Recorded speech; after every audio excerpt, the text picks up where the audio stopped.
Appreciate you being here.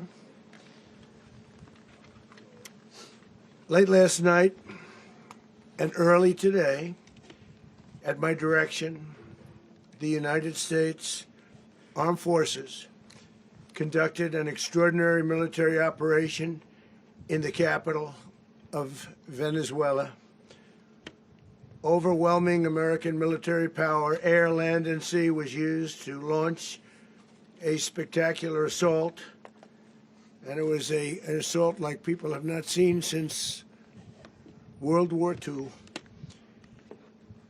It was a force against a heavily fortified military fortress in the heart of Caracas to bring outlaw dictator Nicolas Maduro to justice. This was one of the most stunning, effective, and powerful displays of American military might and competence in American history.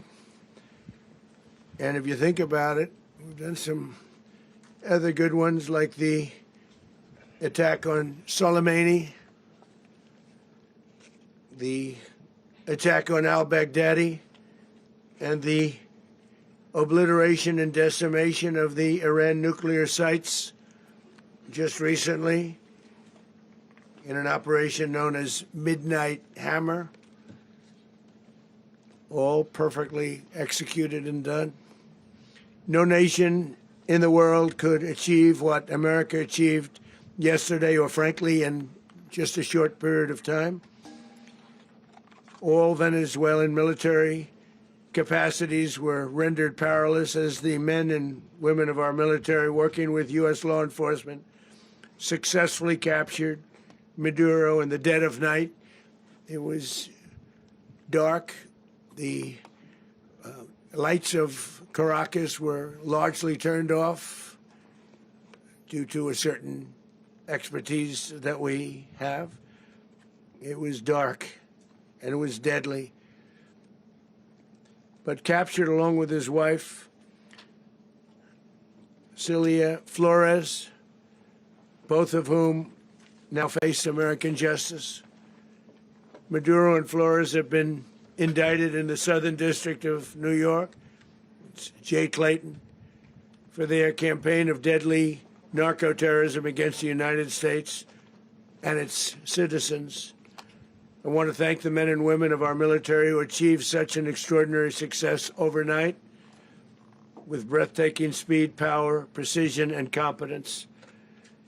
You rarely see anything like it. You've seen some raids in this country that didn't go so well. They were an embarrassment.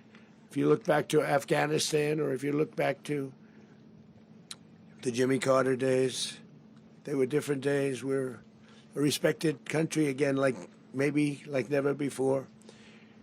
These highly trained warriors, operating in collaboration with U.S. law enforcement, caught them in a very ready position. They were waiting for us. They knew we had many ships out in the sea, just sort of waiting. They knew we were coming. So they were in a ready, what's called a ready position.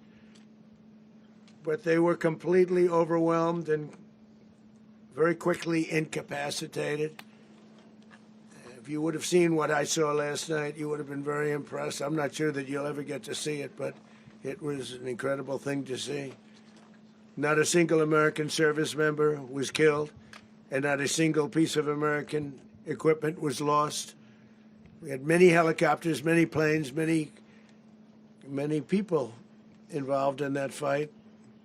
But think of that, not one piece of military equipment was lost, not one service member was, more importantly, killed. The United States military is the strongest and most fearsome military on the planet by far, with capabilities and skills our enemies can scarcely begin to imagine. We have the best equipment anywhere in the world. There's no equipment like what we have, and you see that even if you just look at the boats. You know, we've knocked out 97% of the drugs coming in by sea. 90%. Each boat kills on average, 25,000 people. We knocked out 97%. And those drugs mostly come from a place called Venezuela. We're going to run the country until such time as we can do a safe, proper, and judicious transition. So we don't want to be involved with having somebody else get in and we have the same situation that we had for the last long period of years. So we are going to run the country until such time as we can do a safe, proper, and judicious transition. And it has to be judicious because that's what we're all about. We want peace, liberty, and justice for the great people of Venezuela, and that includes many from Venezuela that are now living in the United States and want to go back to their country. It's their homeland. We can't take a chance that somebody else takes over Venezuela that doesn't have the good of the Venezuelan people in mind. We've had decades of that. We're not going to let that happen. We're there now, and what people don't understand, but they understand as I say this, we're there now, but we're going to stay until such time as the proper transition can take place. So we're going to stay until such time as we're going to run it, essentially, until such time as a proper transition can take place.